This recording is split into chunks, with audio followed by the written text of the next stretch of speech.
समान और विपरीत के नियम का बंधन। क्या हम सभी आत्माएं सृष्टि में प्रकृति के समान और विपरीत के नियम और उसके अनुभवों में बंधे हुए हैं? यदि हैं तो कैसे? समान और विपरीत के आकर्षण और विकर्षण का प्राकृतिक सिद्धांत क्या है? क्या हम प्रकृति के इस समान और विपरीत के सिद्धांत को ब्रेक करके इसके पार की स्थिति बना सकते हैं? गहरे में हमारा मन सूक्ष्म प्रकृति का एक सूक्ष्म हिस्सा है। हम लगातार दृश्य और अदृश्य प्रकृति से जुड़े हुए हैं। सैद्धांतिक रूप से प्रकृति के विपरीत या समान प्रभाव निरंतर हमारे तन और मन पर प्रभाव डाल रहे हैं। क्या प्रकृति की और मन की प्रतिकूलता या अनुकूलता हमारे अपने हाथ में होती है? क्या हमें प्रकृति के इस सैद्धांतिक सत्य ने बांधा हुआ नहीं है? शायद आपने ईश्वरीय महावाक्यों में यह अवश्य सुना होगा कि देख देख मन में सुख होवत। इसका क्या भावार्थ होता है? इसका यही भावार्थ होता है कि हमारे अवचेतन और चेतन मन की अंतर्दशा किस क्वालिटी की है।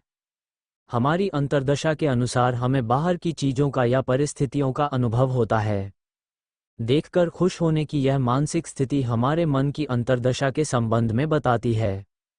इसे वैज्ञानिक दृष्टि से भी समझें। पहली स्थिति, दो समान प्रकार के गुणधर्म परस्पर आकर्षित होते हैं। दूसरी स्थिति, दो विपरीत प्रकार के गुण वाली चीजें भी आपस में आकर्षित होती हैं। जैसे चुंबक के दो विपरीत ध्रुव भी परस्पर आकर्षित होते हैं। तीसरी स्थिति, दो समान प्रकार के गुण भी आपस में विकर्षित रिपल्सिव होते हैं। उत्तर और उत्तर या दक्षिण और दक्षिण, ये समान ध्रुव एक दूसरे को दूर धकेलते हैं। अगर आप दो उत्तरी ध्रुवों को या दो दक्षिणी ध्रुवों को एक साथ लाने की कोशिश करेंगे तो वे एक दूसरे से दूर हटेंगे। इसे हम अपने मन से जोड़कर देखते हैं। जैसे जब दो लोग जो एक दूसरे से सहमत नहीं होते हैं, तब वे एक दूसरे को मानसिक या भावनात्मक रूप से दूर धकेलते हैं। चाहे समान प्रकार के गुण हों या चाहे विपरीत प्रकार के गुण हों, ये दोनों ही प्रकार के गुण हमारे मन को प्रभावित करते हैं। दोनों प्रकार के गुणों से या तो आकर्षण होगा या विकर्षण होगा, चाहे सकारात्मक रूप से या चाहे नकारात्मक रूप से, पर मन पर प्रभाव पड़ता है। इसके प्रभाव को मन की अनेक स्थितियों से भी जोड़कर देख सकते हैं। जैसे हमारे मन को सुखद स्थिति के प्रकंपन भी प्रभावित करते हैं और दुखद स्थिति के प्रकंपन भी प्रभावित करते हैं। वो अलग बात है कि सुखद और दुखद स्थितियों के लेवल्स अलग अलग तरह के हो सकते हैं। इसमें समझने की बात बड़ी गहरी है।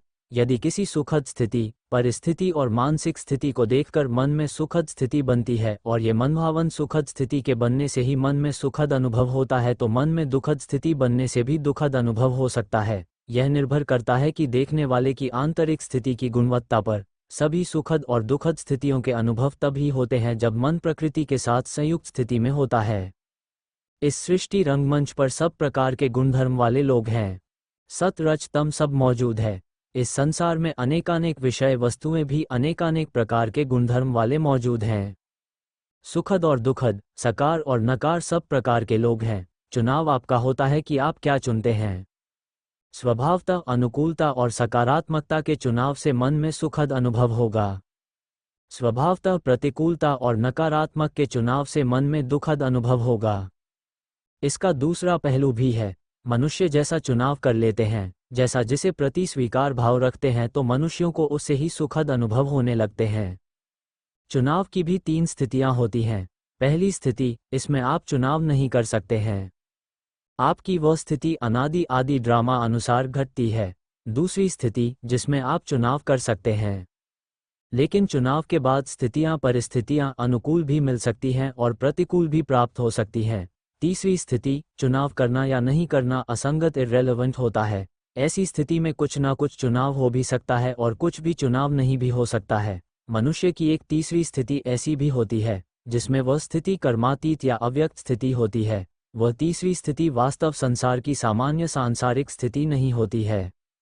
भावार्थ ये हुआ कि सर्व प्रकार की स्थितियों से पार जाने के लिए मन के पार जाना होगा। सर्व प्रकार के प्रकृति के सूक्ष्म प्रभावों से पार जाना होगा।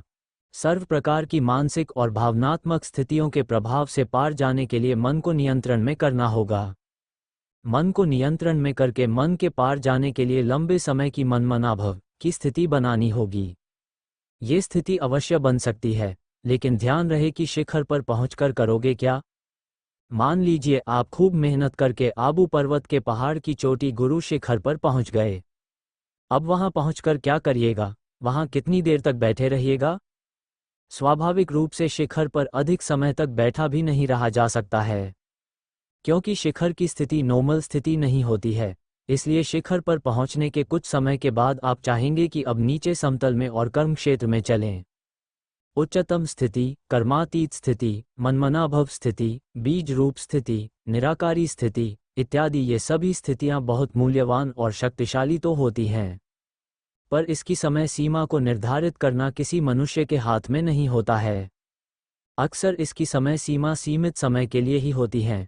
किसी आत्मा की शिखर की अव्यक्त स्थिति में रहने की सीमा सैकड़ों साल हो सकती है, किसी आत्मा की 1000 साल भी हो सकती है, कुछ आत्माओं की कुछ थोड़े साल ही हो सकती है, कुछ आत्माओं की समय सीमा तुरंत भी हो सकती है। इसकी समय सीमा निर्धारित करना वास्तव में विश्व ड्रामा और ड्रामा अनुसार बनने वाले संयोगों पर निर्भर करती है। यह अदृश्य प्रकृति का अदृश्य और रहस्यात्मक मैनेजमेंट होता है। समय सीमा बीतने के बाद आत्माओं को जीवन की दिव्यतम और नॉर्मल स्थिति में आना ही होता है। यही सतयुग से कलयुग में आने और कलयुग से सतयुग में आने की केमिस्ट्री है। इसलिए कर्म और योग का तीव्र पुरुषार्थ करते समय प्रकृति के समान और विपरीत के नियम को ध्यान में रखते हुए सहज बने रहें।